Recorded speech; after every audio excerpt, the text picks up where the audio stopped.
So one of the things I'm quite passionate about is empowered teams and culture. Because from what I've seen across places where I've worked at and startups that I've helped out, um, building empowered teams is the key or the key differentiator that I see between highly successful companies that become great workplaces and generally have missionaries versus others who primarily have mercenaries. So the objective of this session, and because product has so many connotations and what a PM does also kind of is different across different organizations as I have noticed. So I'm using this session more as a level set session where we can generally talk about from a CPO perspective, how do you build a product management org? Where should product management lie within your organization? Trying to identify if your company is truly product led or if it is something else led, and there is absolutely nothing wrong with that. But how do you work in those kinds of situations? And lastly, how do you inspire people, and what are some frameworks that you can use to inspire product teams and not have your PMs jump for a 30% hike year on year? So with that, I think we can quickly move on. So so in terms of the format of the session, right, I would love to have people join in the middle. I think if you can have questions, if you can type out questions in the chat, that would be super helpful. Does that work well? I think the first thing that I wanted to start off with was level setting on what is a product manager's job, right? Because I think that understanding itself is quite asymmetric across different organizations. Can you go back, please? Yeah. So I think if you think of the PM job broadly, you think of the outputs, right? Which is defining the context and the end state, defining the product, coordinate actions across the org and ensure success. All of this, And if you think of the inputs that go in, you deeply understand user problems, you be able to shape the product, you commit to moving business metrics using technology, and you take products to market and you evangelize. But if you look at the inputs, a lot of those inputs, actually most of those inputs are decisions. They're not operational things, right? So therefore, the single largest value add activity that a PM can do, or according to me, almost the entirety of the job, is decision making. So if PMs have to make decisions, therefore, I think it is very, very important that if you want to have a true product org, you have delegated decision making within your company, right? And these inputs can result in those outputs only if you have that right kind of an environment which has delegated decision making. And delegated decision making comes with a few other things, right? So, for example, autonomy to pursue user problems, a very high degree of trust in terms of the organization, super collaborative, agreed metrics, good systems, and so on and so forth. Lack of the right environment will mean that your team is not set up for success, right? And if you remember, a few months ago, I think there was a tweet about from a Facebook PM saying, "I've never written a Jira ticket in my life," and that went viral. And I was like, "What are you doing? How can you be a PM?" And I know that like the difference between the more, I guess, recent style of product management, that Silicon Valley has been using. I know that understanding is there across a lot of the Indian ecosystem now, but just to level set, right? Can you go to the next slide, please? If you think about like who's doing Jira tickets, who's doing sprints, etc., if you think about it, the PM job is the highest leverage job that you can have. And I think probably the single largest point of frustration for me, or something that really ticks me off, is when people use PM and product owner interchangeably. And I see this even in like job listings. Those are two entirely different roles. Like product owner is something that has product in the name, but is a role in Scrum. And that has absolutely nothing to do with the PM job, right? A PM job is... But Kaushik, I have a viewpoint here and a question for you here, right? Because see the way it's evolved, product management wasn't even there like a decade or so before, right? We had project management, we had program management, and this whole product management thing evolved over a period of time. Yeah. Especially in startups, right? Seed level, series A level, pre-series A level, you will see smaller teams in place, right? And when I started off, right, I would say that I was doing almost everything, right? CEO being the PM, also doing the all kind of PMs, right? So you can't kind of avoid it at a certain stage. You land up doing all of this, but is this correct that it's okay to do it till a certain stage, and then when you're ready to expand a little bit, like we've seen it, like we grew in Mind Tickle, right? So we've seen that stage from where from a single PM we had a team of PMs and kind of the org structure grew, right? So it also depends on the stage where you are at that point. Correct. So you're spot on with that, right? I think one assumption that I should probably make at the beginning is that everything that I'm describing here is ideal end state. Pre-Series A, everything is fair game. This is, I think, general rule in life that I've seen, right? So it's not that like you're not going to start off like a seed company with like a 20% PM team. That is just not going to happen. And you're not going to have a program management org as Shalini rightly pointed out. You're not going to have that in an early stage team. But as you scale, I think I'm trying to help you think maybe 1, 2, 3 steps ahead. As you scale, actively try and think about, can you contribute to the leverage that the PM org has by taking away non-essential items that your PM team is doing.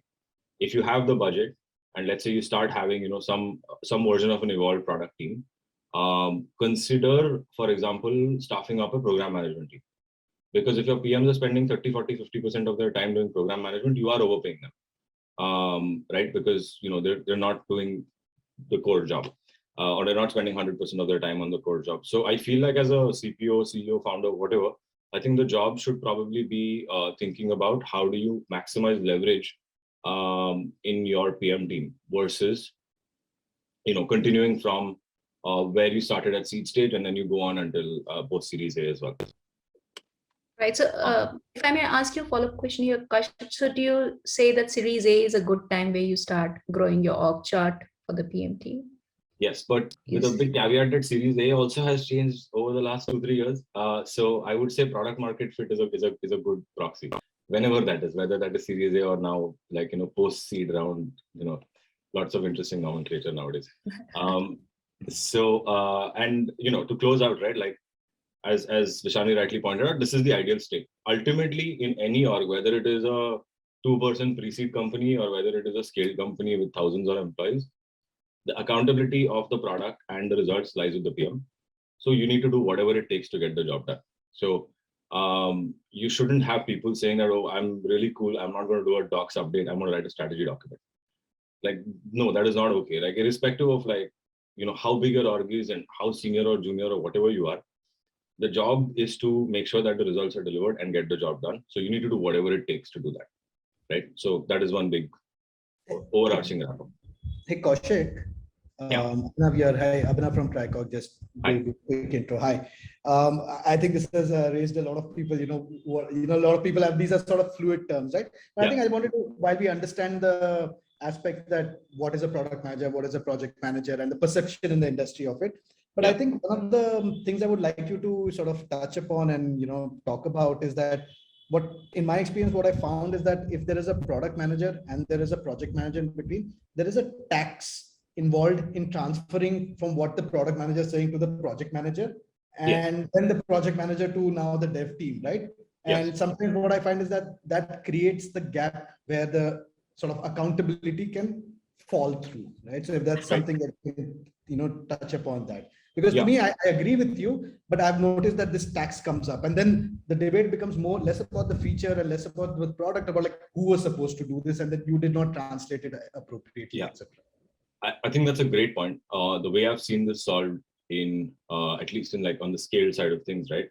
In larger like Facebook, Google type companies, is you have 3 characters, right? One is the PM, one is the TPM, the other is the EM. All of the end communication is happening through the EM. So slipping between the cracks gets mitigated because the PM is having direct conversations with the EM, who has a direct responsibility for the engineering team. The TPM / program manager / project manager's scope ends up being how do you manage processes, make sure that things are working all right, and be a process partner to the PM and the EM. So the EM is like, hey, let's assume you're working on a sprint system, and the EM is like, hey, I need to plan sprints. The project manager or the program manager, using interchangeably, will be the person who will be helping planning sprints. If I come to the same program manager and I'm like, hey, I need to like do this launch. Can you help me with the launch processes? Can you help me go through XYZ reviews and so on and so forth? And can you help me make a nice like project plan and chart, etc., etc.? That person does that. Typically, if you think of like coverage of program management team versus PM team, product manager, ideally you'll have a 1:1 ratio, and a program manager will have a 1:2 ratio. So program manager will support 2 PMs, 2 EMs. Again, I'm talking about like a scaled or early stage, you can obviously increase coverage a lot more. Did that answer your question? Yeah, I think that affinity of what you're saying is that the product manager would lead that and would sort of still take ownership of that, right? While working closely with the program manager or the project manager. That's how you're looking at it. Yes, I mean, you think of the program manager. Sorry, go on. No, so what I glean from this is that the product manager still sort of owns accountability. So he's not handing over things. He's sort of partnering with the project manager to get his vision realized. Yes, I think that's accurate. Yeah, yeah, that's completely accurate, because accountability always will come to the product manager. Okay. Super. Shall we take Nikhil and Rajat's question? Sure. So Nikhil's question is chicken and egg, perhaps, but when does the product owner and project manager come in post X number of PMs? There's no like silver bullet to this. I think if you have like 3 PMs and 1 program manager, maybe it's an overkill. If you're an early stage company, you also want to protect runway. I think post PMF, once you have, actually one set of products working and one set of products as bets, maybe that is the right time. If I was the founder, that's probably what I'd be doing. Rajat's question is, how often should a PM sync with a PO and others to ensure that this does not happen, as mentioned by Abhinav? So I haven't actually seen all good PMs and POs together, but I've seen like PM, TPM, EM, that combination, which is what we just spoke about. Does that answer your question, Rajat? Yeah, partially. So what I intend to ask is how often should a product manager get in touch with project managers in an ideal world, right? How often do you sync? And at the same time, you've given all the needs, all the requirements, all the designs and everything to the project, to the project manager, right? Or a program manager per se. So what in an ideal space, like what is the sync that is required just so in order to ensure that things are not getting changed as project managers or program managers are working twice a week, once a week. So how do you go about it in that space? Ideally once, I mean, coming down to like the basics, right? Ideally once a week as a team, and once a week 1:1 is what I've seen works best. But just to clarify, right? Like if you have, let's say, a PRD, the PRD goes from the PM to the EM directly, or the engineer who's working on it directly. The project manager is there in the loop and sees the PRD, but also manages other documents along with the PRD on that particular product. Does that make sense? Like it doesn't, the project manager is not a central point through which you have to route everything. Yeah. Absolutely. Yes. But Kaushik, isn't it also around like every sprint grooming phase that they have a very detailed interaction? And then as the sprint goes on, I mean, in an ideal situation, that would be perfect. Yeah. But what I've observed is that while the sprint is on, there's a lot of back and forth that continues to happen, right? I mean, you can't kind of say that you can't go and you have to keep discussing, because the engineers keep coming back to the PMs with a list of doubts and new workflows come up. So it's very dynamic. Is that how it is in larger organizations as well? So what is the role of the EM in this context is my question. Because if EM's job is summation of IC engineers' job, then I feel like we should do another session on like role of EM. Because I see EM as almost as a thought, like a complete thought partner. And I think good PM, great PM is probably well understood. I think good EM, great EM for me is interchangeable with the PM in terms of product thinking. Right. No, but coming back to the frequency, I think that's what Rajat was asking. How frequently do you interact? Like these interactions happen? Like, I mean, I believe it's like you do it in a certain fashion, but does it still happen in a very ad hoc manner? Like at Stripe, at Facebook, you could just go to your PM's place, right, and ask like, always. That's so dynamic, right? That's like, it's super ad hoc, outside of the regular planned stuff. So I mean, you work closely together as a team. That's the whole model, right? Right. Super. Shall we move on to the next slide? Right. So let's go one by one, right? And in different organizations, I've seen the PM job being very different. And I don't think any of these are wrong. I just really want to clarify this, right? Because I've seen a lot of people come and say, and I've had conversations with people as well, who are like, the PM job should be in this particular way and it should be in this way only. I don't think that is correct. I feel that it is very different at different stages of companies. I think it's very different at different companies. And I think, right, as somebody who's accountable for results, I've seen three models come across different companies. The first one is founder CEO is the PM, right? So something that is symptomatic of this, for example, is CEO tells us what to build, or our roadmaps are solutions that someone thought are a good idea, and therefore we decided to prioritize those. You're just shipping, and that gets rewarded a lot. User problems are something that is kind of like a vision on the website, right? You write it and then you forget about it. Most product brainstorms are about potential ideas that the CEO had, and are not actually stemming from user problems. There is nothing wrong with that, by the way. I feel that in early stage, the PM should be the founder, because if you are hiring somebody to do the PM job, then according to our earlier model, you are delegating decision making. And then that is kind of scary, right? Like, you raise money and you're actually handling decision making over of a tech company to somebody who has probably 2 years of experience that you just hired. So I actually think that is the right model in a large number of cases, but then that just needs to be recognized. And a lot of you are founders and CPOs, etc., etc. So I think the problem that ends up happening is that the founder will be like, hey, I've hired a PM, so that PM will do the job, but they also do the job. So two people do the same job, and that ends up becoming quite confusing. If you have that clear understanding that says that, hey, like, I am the PM, I'm going to make the decisions. Maybe I hire a PM, I hire a more junior PM who does a lot of the execution, and I coach that person to become eventually, after I hit PMF, someone who's functioning independently. Is that clear? Can we go on to the next one? Cool. Second one, customer is the PM. I think some things that are symptomatic of this are, we build what our customers tell us to build. We go to customers with potential solutions. We prioritize all feature requests that customers will tell us.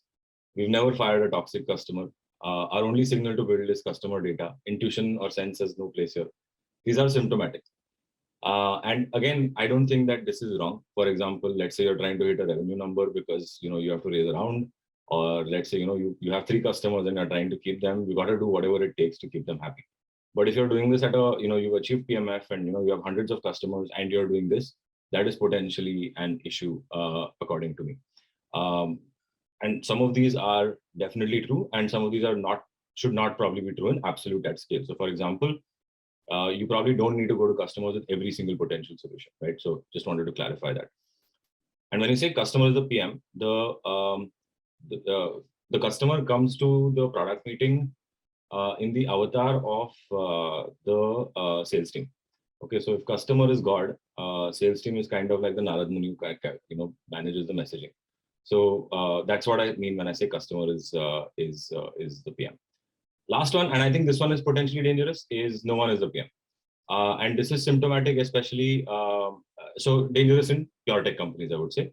So this is symptomatic where you have, a product team and a business team, and product team does technical things and business team does business things.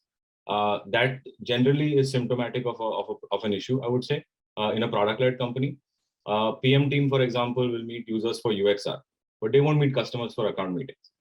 So they don't have any account context. They will just go saying, this is a user story I've written. Do you think this is great or not? Engineering teams have no business context. This can sometimes happen when tech is non-core, but generally, I think if your company is a tech-enabled company, even then, I think you should try and make sure that people have full context across the company. Like, for example, I've heard stories like, for example, grocery delivery company, where product team's job is to make the best app. That was the team's vision. And the business team's job is to grow the business. That is issue, right? Big problem, I think, there, because you're not really making the most of technology, in leveraging technology within your organization. So Yeah, those are the three models I've seen. And obviously this is independent of who has the title of PM. Any questions here? There's a question from Pallavi. When companies are adding new product lines, do we still follow the same mantra of just brainstorm, ship, and later on document? So as you keep growing your product lines, how do you go about it? Yeah. So I think this is a separate session in itself. I think it differs a lot upon the kind of company that you're building. Let's say you're doing a B2C consumer social app. I think testing there or experimentation there is far more important than building the best solution, for example. So if you don't have great, like if you're in consumer social, you don't need to have, if you don't have great UX and you have like 10 different ideas, as long as you have a really strong experimentation framework, you're good to ship those 10 ideas and they don't have to be perfect. But let's say you're a fintech company and your product is responsible for somebody's revenue. You cannot move fast and break things, to quote my former employer, right? Because that is just going to be disaster all across. So I think it depends a lot upon the space that you're operating in. And it also depends a lot upon what your company's products actually do. Got it, Kaushik. And here, when you spoke about the customer being the PM, right? So you still have these customer advisory boards, Kaushik, and they interact a lot with the product management team, right? Yes. So there has to be a fine balance somewhere, right? So do you recommend cabs at every stage, or is there a stage that you get in cabs and have more interaction between them? What is your recommendation, or do you do that at Stripe as well? Do you have cabs? So I think the problem of customer as a PM is when you're doing everything that the customer asks you for. I think everything that you build should be rooted in a user problem. And I'm on WhatsApp with my customers. Like I don't wait for in all the companies I've worked at, we've had these advisory kind of boards, but those are more formal and tend to get all the feedback tends to get super polished because there will be two people there whose job it is to run that advisory board, especially in a scale company. So it will become a shiny presentation with a lot of, there'll be a lot of loss in translation. So the first, so I'm on WhatsApp with all my with a lot of my top customers at least. And I just get very blunt, honest feedback saying this sucks, ye kya kar diya types. So then you can at least, you have straight feedback and you can try and fix that. Great. But how do you manage this at the scale of customers that you have, being on WhatsApp with so many of them, and then also to prioritize, etc.? Yeah. I think there are a lot of questions around prioritizations also that will come in. We can take it now or later. Yeah. But how do you go around managing so many customers then? Yeah. So especially in SaaS, there is an interesting model around finding a reference customer and building with a reference customer in mind. So I'm not obviously on WhatsApp with all my customers, otherwise that would be a problem. But one or two who are a reference customer, who have been there with me since private beta, I always try and keep close contact with, because they're the ones who have most context on the product and tend to give you the most honest and open feedback. But if it's interesting, how to pick a reference customer and how to build with a reference customer, we can do another 30 minutes on that anytime. Would love to. Sure. So Rohit's got another question here. What is the best way to leverage APM role for a PM? This is a great question, because I actually don't think that there is any role called APM.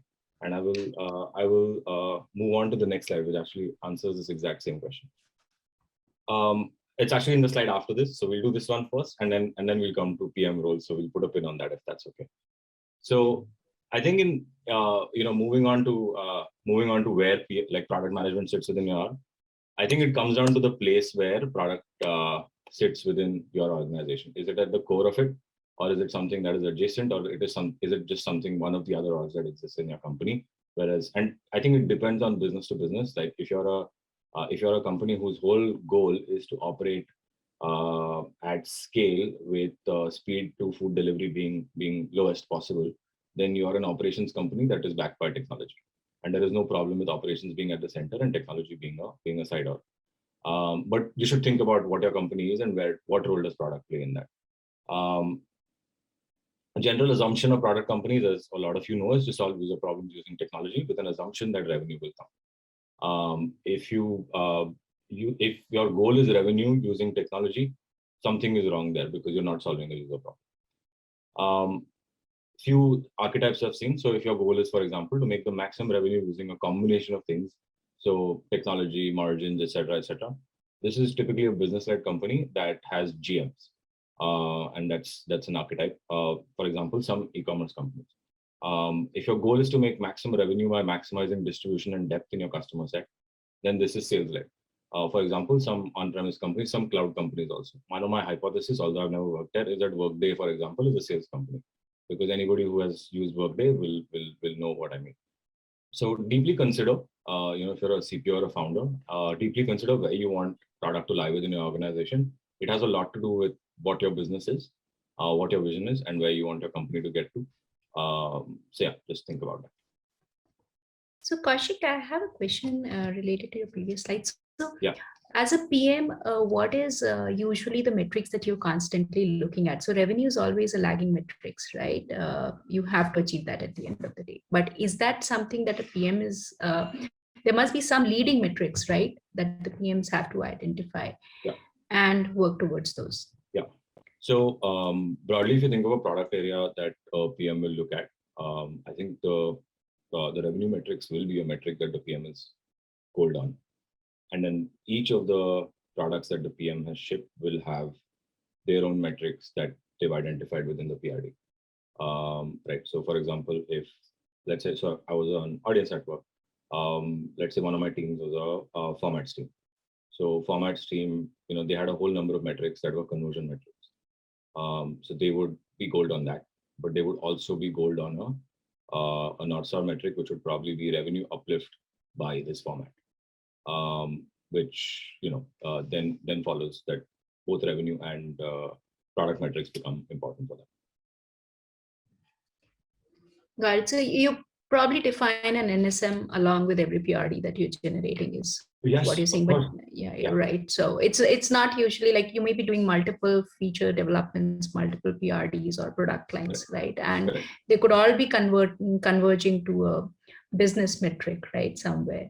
But internally, you would still have different metrics across these PRDs. Correct. So for every feature or every product I would like that I've shipped, I'd have probably a North Star metric, I'd have what I call a guardian metric, and then a whole set of hygiene metrics. And those would ladder up to a revenue metric. Not every feature might have a revenue impact, but most ideally do. Right. Thanks, Kaushik. Thanks. Guardian metric I will come to. Can I do this slide and then come to guardian metric? Yeah, Kaushik, there's a lot of people asking about the structuring of the PM team. So yeah. So irrespective of how many, so titles don't matter, roles do is my this, but it comes from a big position of privilege. So in a lot of places, titles matter because that's how you hire. So broadly in the PM world, irrespective of actually the number of layers that exist and the number of people that exist, I have seen 3 jobs, and this is my mental model. So if I'm evaluating a job, etc., I will think of where does that job actually fit in within this hierarchy. So the 3 jobs are product manager, manager of PM, and head of product. And again, these might not be the titles. Okay, these are not the titles. These are the roles. So let's go one by one. So can you click, please? Yeah. So if you think of the product manager, right? The skills you're looking for or the job that you're looking for is product execution. You're looking at sense, you're looking at analytics, and you're probably looking at a little bit of cross-team collaboration. If you think of manager of PM, you're looking at coaching, you're looking at cross-org collaboration, you're looking at producing some kind of a vision, and you're looking at team resourcing that goes up and gets translated down. But a lot of the manager of PM job is actually to translate context to the ICPMs. And then you have the head of product, whose job is essentially company-wide execution, communication, company topology or fixing the org chart, organization resourcing, going and fighting with the CEO saying, no, I want 5 more PMs. This person is doing that job. Strategy is table stakes for all of these. If you can click once, please. Strategy is table stakes for all of these. And irrespective of whose title is what, right? Like this head of product person might be called CPO, VP, senior VP, senior VP, whatever that may be. The job is head of product. Or you can have, for example, a product manager whose job title is probably VP product, but is doing a PM job. And there is nothing good or bad with that. So I feel like these are 3 independent jobs that probably don't have much to do with seniority. And it's a bit of a wild mental model because you're kind of used to having this linear structure. But consider if you can actually make this interchangeable in your company, it might be quite interesting. Because irrespective of the actual number of layers, you will have people playing one of these three roles. Now the question is, if you let independent product teams do whatever they want, let's say you're a grocery delivery company, can they build a SaaS product? They cannot, right? The reason why is you have autonomous teams that go completely bottom up, but strategy and constraints are top down, right? So if you're a grocery delivery company and your scope is grocery delivery, and there's a company that is working on, let's say, the rider app, they're constrained to the rider app. They can't do things outside of the rider app. So that strategy and those constraints you set top down, but then teams have autonomy to play within whatever scope that they have. Is that clear in terms of like roles? I think there was a question on APM. So yeah, I think Rohit was asking what's the best way to leverage APM role for a PM? Yeah, so I think APM role would fall into one of these three roles. I would say would basically become a PM role. It's just a person who's not probably as experienced as someone who you would hire with the title PM. So Kaushik, I think practically what happens is APM is what you first suggested, right? Combination of product manager and project manager. That's what I think it translates out, at least for us. That's what it right. We're going to do both these things. Which makes sense. Mm-hmm. Right, which makes sense. I mean, if you're hiring someone fresh from uni and you're kind of teaching them the job, the project management job is probably easier to teach, and you want to use that skill to do both, which is totally fine. We also use that as a transition because we do find a lot of people in the dev sides and all who want to transition, who want to become product managers. So we sort of use this as a staging area where hey, you can deliver value from the project management perspective because you know the product, you know that, so you can deliver value over there and still learn the ropes in a sort of safe environment. And that's kind of how we right. That's and I think that makes total sense, right? It works. It's not something that I've seen a lot outside, so I wasn't super familiar, but good to know. No, but I think, and I'm sorry, maybe we're belaboring this point, but, this is an area that has come up as a source of, I would say, a contention, because, when we do have people who are from more mature organizations and when we want to align with more mature, and I would say even certification aligned delivery processes, I think those people say, hey, what is this role? You either a product manager, you write what needs to be done, and there's someone else on the execution side that executes on that. So I know we're doing it, but it is something for us also to think about. Yeah, maybe you can consider something like the RPM program that exists in Facebook or Google, right? And obviously, like I presume that if you have APMs, you have some scale. Is that a fair assumption to make? Yes. I mean, they've actually either come from a tech background, they've worked in the product itself, so they know the product, and I think they've shown a lot of customer empathy and ability to sort of design and build in the solutions. That's typically the people who we put into that position. Got it. RPM could be interesting, or having something like a 1-year bridge program could be interesting, where it is more structured. What's an RPM? Rotational product manager. It's the equivalent in Facebook and Google. So interesting. Yeah. So, and it's like a 1-year program where you rotate across 3 or 4 different products, and then you have a class, so you have a cohort, etc. So you have some community. And that helps you transition into a PM role. Very interesting, because this trend is quite popular nowadays. I mean, a lot of people from the engineering side, like they want to transition into the product side of things. So having a well-defined curriculum, I think that will be super helpful, because people end up doing a course on Udemy or, just taking a certification, but a hands-on thing is very different. Yeah. So RPM will not help with engineering moving to PM though. Like RPM is more for like, let's say someone with 3, 4, 5 years of experience in a non-tech background or in a different company and wants to transition to PM. It is useful for them. Engineering translating to PM, I think, is just coaching on the job. Okay. Yeah. All right. And do you see that happening a lot in bigger companies too?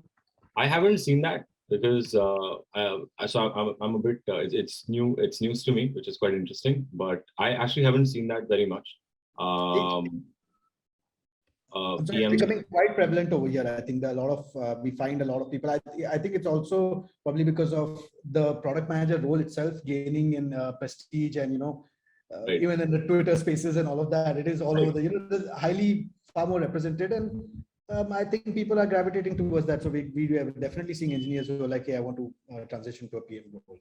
Got it. That's quite interesting. And because I would probably think the other way, like I would think that, as a PM, if I could be an EM, I would probably try to become one. I can't become one. I don't have the capability to. But I just think it's a better paid and far more interesting job without, without the daily brickbats that you should deal with. Right. And we're also seeing a lot of customer success folks transitioning to the That I've seen a side. lot. That also happens quite frequently. Yeah. Yeah. Very interesting. And there are a couple of other questions here, Kaushik, on the same thing, that if you have like people joining right from college, and like what are the qualities that you're primarily looking for? How do you identify and attract talent with strong product mindset? This comes from Abhishek Upadhyay. Yeah.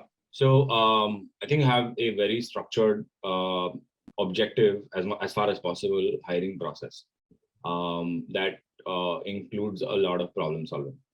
I think a lot of the Facebook and Google hiring process.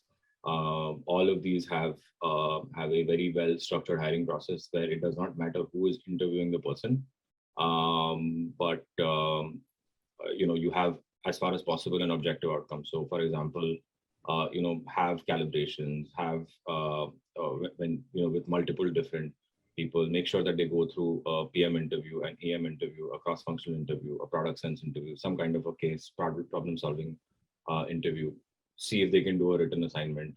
I think if you have a structured process, it would I think you can solve that problem. There is a playbook for this, and I'm generally a fan of copying things that work. Awesome. Yeah, if you could share that playbook, that'll be great.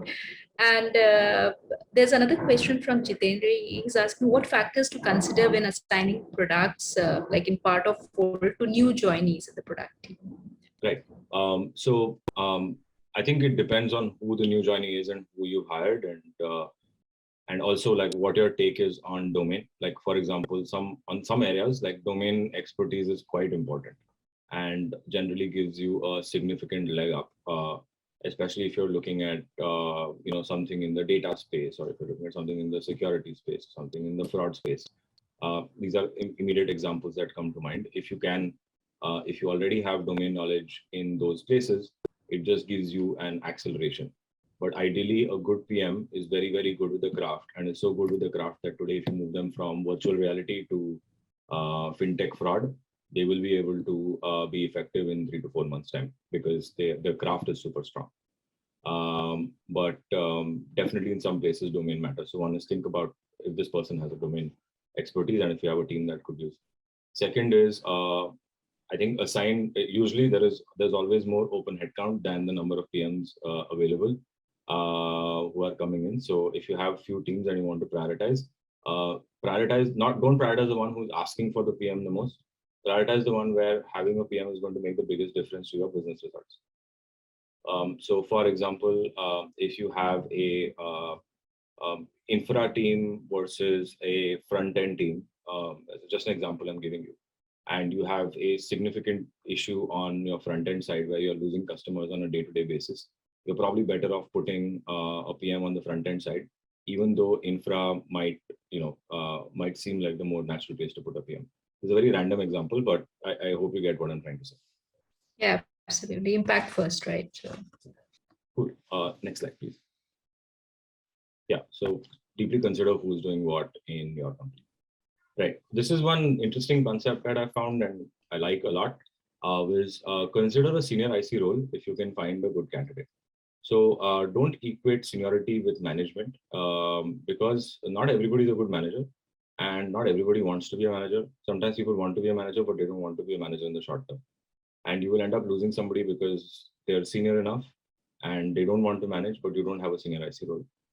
So deeply consider that. A fascinating concept I've seen in megacorps. For example, there are several VP products that I know who have 0 direct reports, but their job is to do a hybrid of the PM and head of product job that I explained earlier.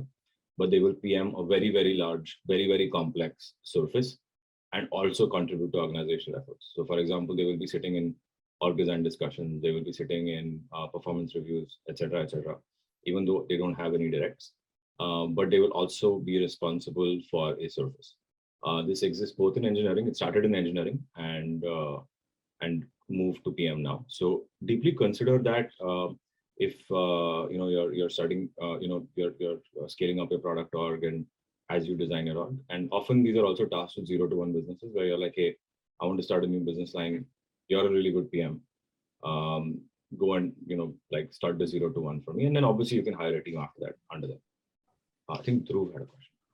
Yeah, Kaushik, I'm actually a huge believer of this. I think even for engineering in our team, and we're a smallish team, this has worked wonders in retaining. I wanted to get your thoughts on how do you market this? Because I feel like for sourcing, this is like a real edge, right? Because most of your big corps have like these managerial, structures and setups. And I love working with senior IC type people. I also love people who are, love their craft so much. That's what they want to do.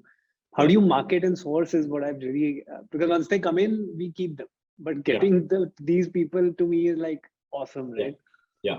So I think depending on the market, like few things that I've seen. One is consider title, right? You can definitely attract somebody with the title. It doesn't matter if they don't, if they really want to be that candidate. Second is, I think it's important to find the right kind of people who want to do this kind of a job. It's particularly helpful if you find somebody who's been doing a managerial job for a long time.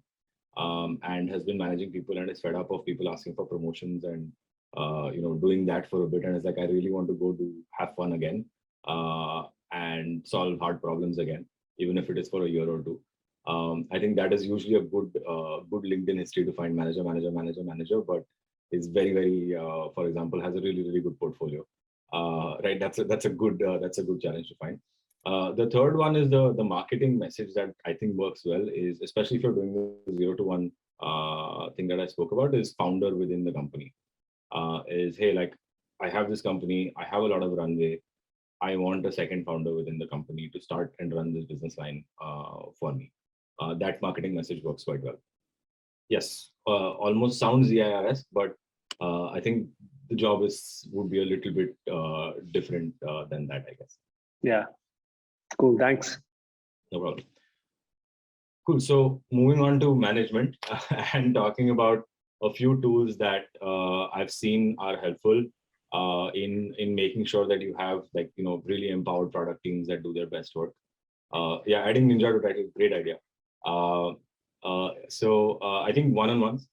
So goal of manager one-on-ones, according to me, is to try and find out how the person is feeling, building psychological safety, challenges that they're facing, etc., etc.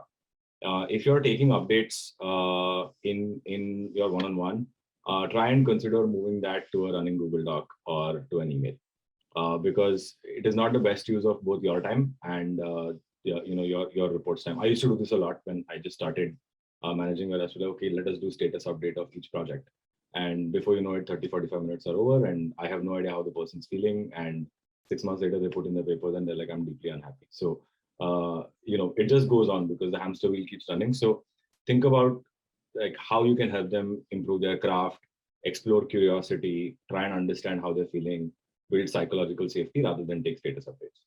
Of course, if you're, running towards a launch is in 2 weeks, and, that is the most important thing, then definitely take status updates, but more try to do that less than not.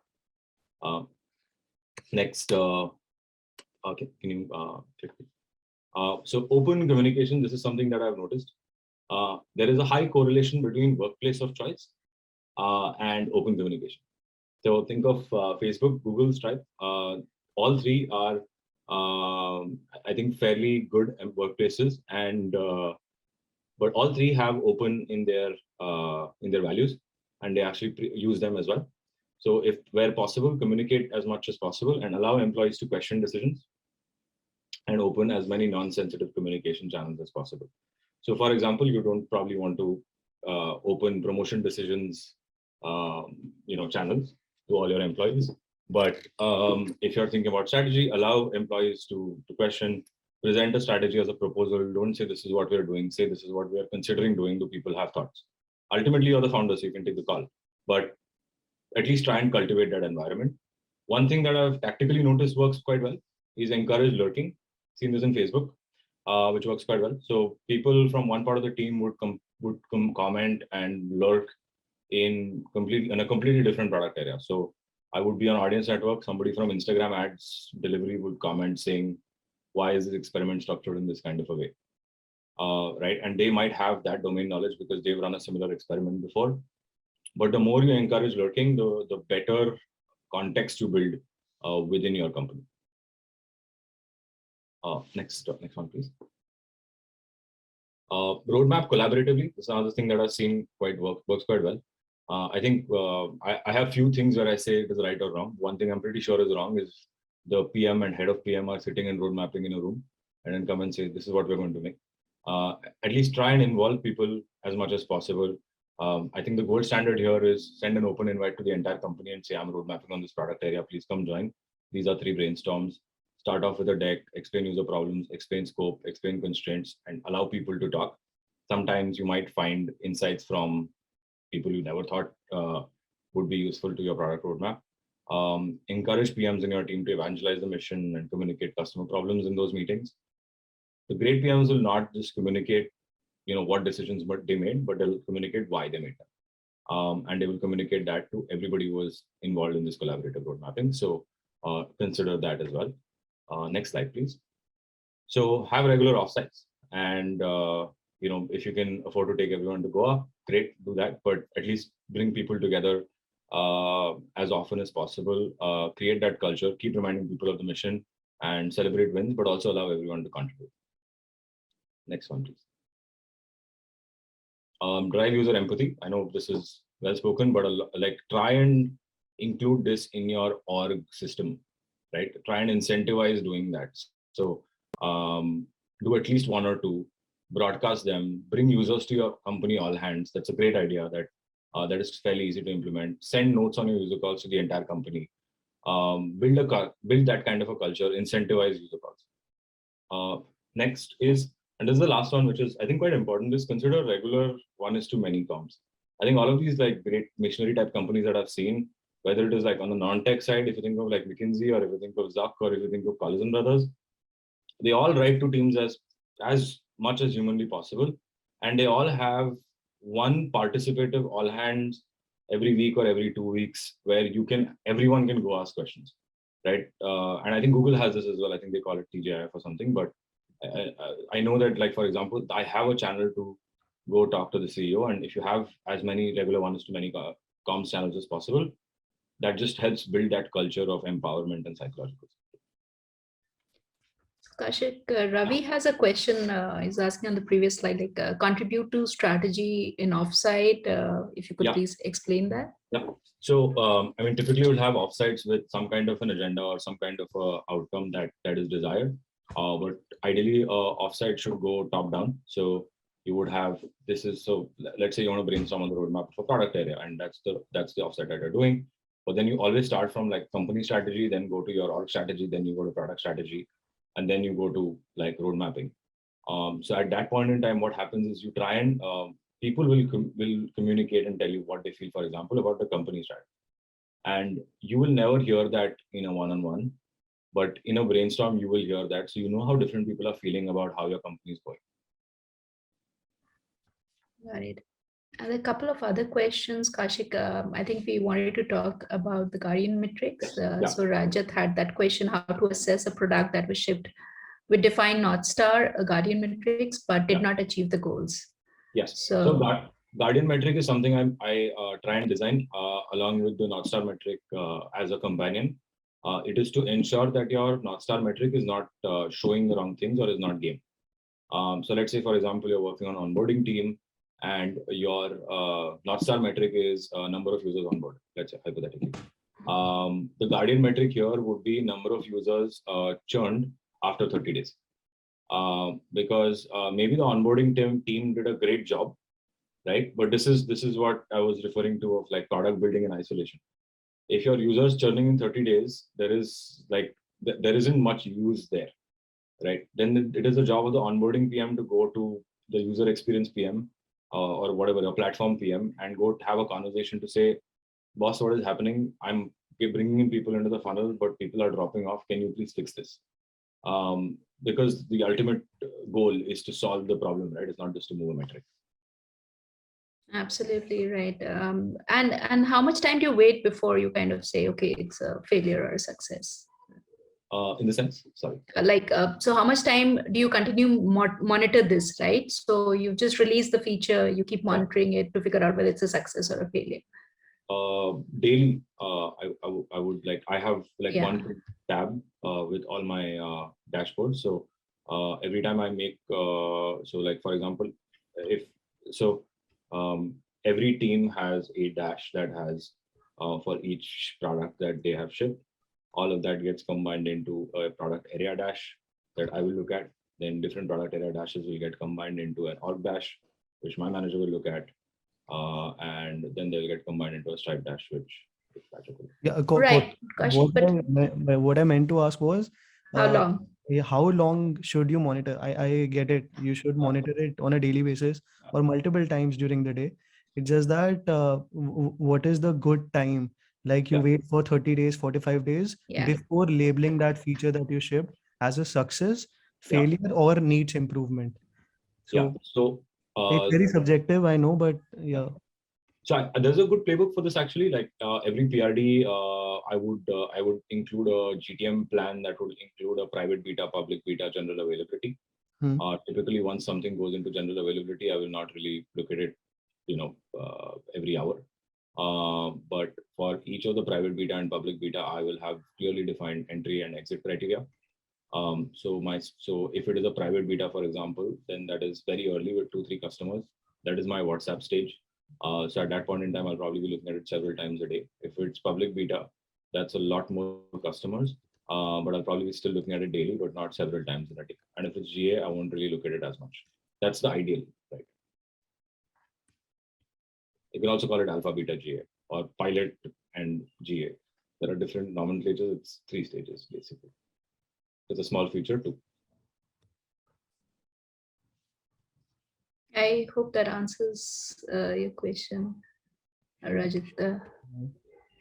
Yeah, partially, but yeah, I can correct offline on this. Yeah, I think we'll have to get the playbook on different stages, right? Like when we release it, maybe it's different for different features too. Yeah, absolutely. Thank you. Yeah, that was it. Thank you. Dhruv had a question. Sorry, I'm very polite about raising my hand. I had a question. I don't know if you're going to cover it later, but it's a 2-part question, kind of more on the team before you kind of go into vision. One is, how do you sensitize the rest of the organization into what the product manager's role is like? Because I think one of the big things, especially when you talk about companies where they're moving atoms with bits, right? Like grocery and whatever, like there's giving that level of agency is not just the CPO's job, but probably the whole org has to believe that. Second is, how do you get, I've frequently seen that in a team, there may be some people who are quote unquote actually better product managers in the sense of knowing customer problem and leveraging technology, but are not in the role. How can you kind of create maybe interfaces or kind of structures, processes to allow those folks to have a voice continually? It may not be always, but like again, a simple example which we see everywhere is customer success teams or support teams having such deep level of insight and sometimes wanting to contribute. So those 2 questions, and if you're coming to it later, that's fine as well. Can I put a pin on that just because I want to go through the last 2 slides and then we can do questions? Sure. Yeah, sorry. Yeah, that's okay. Thank you. I'll quickly run through vision, and I know that it's a often discussed topic, but I think the real meat here is not in how to make a vision. I think a lot of people here know that. It's more about how often you repeat it, right? Which is the unsexy bit, which gets lost a lot of times. But let's quickly run through vision. So a vision, and because a lot of people asked about like how do you inspire teams, etc., etc. Ideally, what you want is a vision that disambiguates cleanly, is focused on the customer, and is super long term, that inspires, like, I think Marty Gagan says this, right? Inspires ordinary people to create extraordinary products. I think that's pretty cool. I'll give you an example of like what Facebook's looks like, right? So Facebook is give people the power to build community and build closer together. Next one, please. If you think of the ads team, one click, please. Yeah. Their vision is to create meaningful connections between businesses and people. audience network was in ads. So our team's mission was, if you can click please, create meaningful connections between app developers and people, because audience network delivers ads on apps. If you can click please. We had a few teams within audience network. So for example, one team was ad formats. They would say create meaningful connections between app developers and people by creating high value ad formats. If you can click one more please. An integrity team would be create an environment so that app developers can create meaningful connections to people. So now if you think of an engineer in the integrity team and is working on some kind of a fraud check experiment or a metric, and they're questioning life's existence, and they're like, what am I doing today? And like, how does this actually make a difference to anything in life? There is a strong narrative that they have that ladders right up to how does their work affect Facebook's long-term vision. And if you notice, next slide, none of these statements actually have anything to do with revenue, right? Like none of these say we should make a lot of money. The assumption is that money will follow. If you can click, please. Can you click, please? Yeah. So they're all like a flow state. None of them are a discrete end state. So you can't actually reach those because the job is to create. Next one, please. Each of these is theoretically unlimited runway. Next one, please. And all of them stem from one user problem, right? Which is the broad user problem that the company is trying to solve, which is never going to get solved fully. So that's, I don't know what has happened after Meta, but this is what used to exist. That's quite a significant change that has happened. Next one. So now if you do this, so a lot of people, they'll make like, I've seen a lot of teams where, you'll have offsites and you'll spend like months like doing this right vision, and then it will be really sexy and it will be written well, etc., and then you forget about it. It has to be repeated every single place. Like for example, I have seen it go up to the level of being written in PRDs, where you'll talk about how the product or feature that you're building links to the vision of the company. It will be there in company all hands. It will be there in every different strategy offsite. Repetition, consistency is key. You don't need to have the best one, and you don't need to spend months perfecting the best one. I think the more you repeat, the better you are. I think it's a simple, it's a simple communications trick as well, which is I think well known. Cool. So that's we can go to questions, but that's the end of the slide. So I tweeted the Holy Cow, and I have a newsletter coming up where I talk about this and a lot of personal growth type stuff at newsletter.kaushik.me. And don't forget to fill the feedback form. I'd love to know how I could make this better for the next time and what you thought of this. And big thanks to Vishalini and Deepika and Sarita for organizing this, and Vishalini for helping moderate run this. Thanks, Kaushik. It's been a pleasure, and so many questions answered. Thank you so much. I think we covered a lot, given the time that we had with her of things. I'm sure there are lots of questions still out there, but I think hiring, the structure of the PM org, right, as we grow, I think all of that is very crucial for almost all of us here. Yeah. So thank you so much. My pleasure. My pleasure. I hope it was useful, and like I don't have all the answers, so the objective was to have as much of a discussion as possible. So we can quickly run to questions. I know. So shall we do Dhruv's first? Because like let's go in order if that's okay. So Dhruv, you want to go ahead? Yeah. So how do you involve people close to customers to participate as pseudo PMs at scale? Create a process for them to move. That's what I've seen work well. Give them a 20% role and give them a, so every PM wants to become a PM manager. This is the rule. Unless you actually have that senior IC concept, which like 95% of the time, most people will not. So most PMs want to become PM managers. So, and you don't have those many manager roles because everybody can't be a manager. So you say, okay, I'm going to give you like coaching. I have this person who's going to do a 20% PM role, who is typically this person that you said, who's close to customer and wants to move to PM role, and they become their pseudo manager. So I think that's one way. How to sensitize all to the PM role? I think a lot of it has to be top down, unfortunately. Right? It stems from the CEO and the CPO and how much of like pull they have in the organization in deciding strategy. and what kind of meetings they're involved in, what kind of decisions they're involved in. People will realize when they see how that works. Fair enough. Cool. Thanks. Next question. We have one from Kritagya Kaushik. It says prioritization or problem solving skill. What would you consider more important while hiring for a PM role? I would actually put, so I think problem solving is table stakes. Like PMs need to be really, really good at that. And I would also put collaboration above prioritization. If you have, I think those two are table stakes. If you have a PM who's, I'm CEO of product variety, might be a big issue. Because you're not, again, like the whole point, if the whole point is to build empowered teams, you can't have someone come and say, I'm the CEO, listen to me. So I would say problem solving and collaboration, I would prioritize. I think prioritization is something that can be taught. Okay. We have Nikhil saying sales teams end up talking to customers more often than PMs can afford in B2B, which is very true. What are some good structures to put in place to make sure that insights and pain points get translated into actual products or features? Like notes being sent to the PMs, or because the customers, you don't get to interact with the customers as much. Yeah. So you should be able to interact with the customers. Maybe you're not able to as often as the sales team, which is totally fair. It's an often thing. It's an often thing. It's not a bad. Yeah. So I think number one is on all the, at least for your big customers, for all the QBRs, etc., or for new customers when you're pitching the big ones, PM should be present. You don't need to actually make the QBR or actually participate in it, but you should be there. If you're pitching to new customers, who's a big potential customer, you should be there. And you should have this whole reference customer concept, which we should talk about at some point. You should be on calls with those reference customers at least once a month, if not once in 2 weeks. Those are the three things that I would do. I think reference customers makes a lot of sense, because those are the key people you build the product with all along.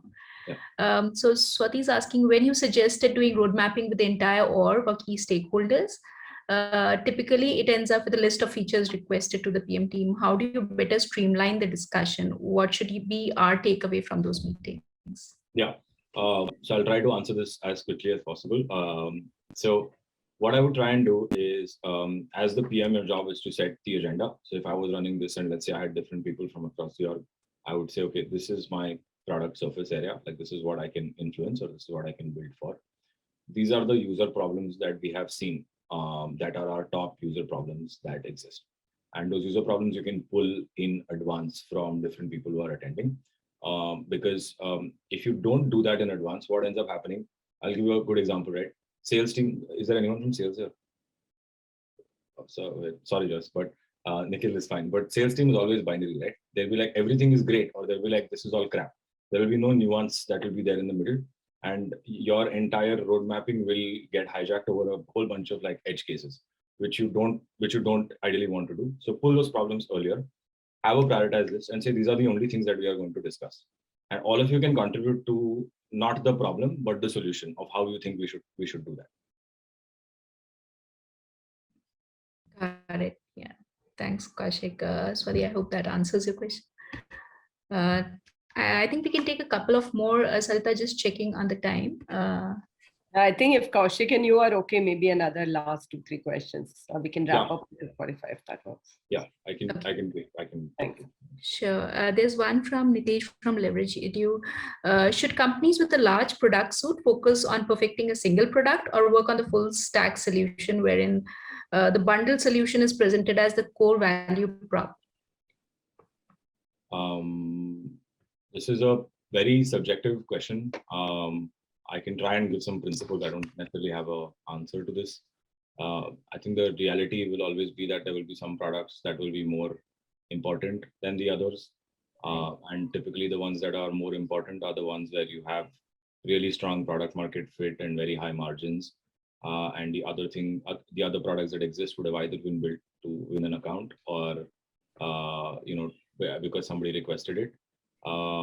You should have a sense of which ones are more important and spend more resources and time on making sure those are the best versus all of the ancillary, you should have a clear prioritization is the way I would put it. So is it always revenue driven, like whatever is getting the max traction in the market is what So you keep your It's focus quite on? historical. Sorry. Right. No, what I meant was like you still need to do a lot of new product discovery and keep building, right? You can't stick to a product. You have to build a suite of products, and unless you kind of spend energy on the others, you're never going to get into the market. So it's kind of a balance game there. Correct. Yeah, it is. Yeah, there is, like I said, it's very hard. Like it's a very subjective question. Right. I can take like Facebook as an example, right? If you think of like Facebook poke, I don't know who remembers that, but if you're saying where you could poke each other, Right. that was like there was nothing. You could just poke and another person would poke you back. There was nothing else there. But poke was a very important product earlier, and then post 2010, I think it became decreasing importance and got deprecated in 2017. So you would not spend a lot of resources on poke, for example, in 2015, 2017. Similarly, on the ads front, iOS ads, Apple is like pardon my language, but has screwed the entire ads industry with IDFA. So any team that is doing iOS ads right now probably is not going to be as important as they were 5 years ago. That's another reality. So you need to think about how to prioritize within context. Right. It's going to be dynamic. One last question, maybe Kashik from Prabhash. Says, what are the clear-cut KRAs of a PM? Product success. I mean, I think there's only one. Yeah, product success. I would say without again, pardon my language, but without being an asshole. Like you can't.